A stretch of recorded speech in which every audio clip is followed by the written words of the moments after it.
Hello! Il y a du nouveau au monde de la culotte. Vous vous rappelez d'Action Culottée qui était ce collectif de lingères qui étaient opprimés et qui étaient déçus de ne pas pouvoir travailler et qui ont envoyé en masse leurs culottes au Premier ministre? Eh bien ça y est, elles se sont toutes organisées et c'est officiel, c'est devenu une association. J'en fais un peu trop? Oh, tu me le dis, je me calme un peu sinon. Enfin, tu me dis de le faire moins fort, moi je le fais moins fort.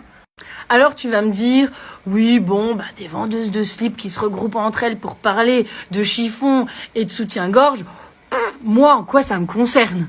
Bon, on n'est pas que des vendeuses, il y a aussi plein de vendeurs, des beaux mecs en plus. Mais bon, là, la majorité l'emporte, on est plus souvent des filles, donc on met tout au féminin, ça va. Du coup, quand tu vas retrouver ce logo chez ta vendeuse de lingerie, voilà ce que ça t'apprend sur elle. C'est quelqu'un du coup qui fait partie d'un vrai réseau. Qui dit réseau, dit apéro. Ça c'est encore autre chose. C'est quelqu'un qui est dynamique. C'est quelqu'un qui va faire des visites d'usine pour s'assurer que les produits qu'elle te vend sont bien conçus. À la fin des visites d'usine, il y a souvent des apéros. Ce sont des professionnels qui vont faire des formations mutualisées. Ouais, on mutualise les formations, c'est pas que pour une question de coût, c'est aussi pour l'apéro qui est après. Tu sais aussi que tu tombes chez quelqu'un qui va pouvoir te retrouver à peu près n'importe quelle pièce dans toute la France. La force du collectif.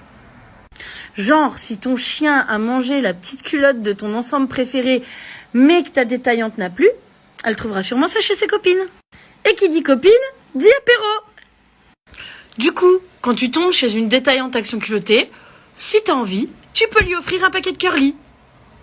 A priori, elle saura quoi en faire.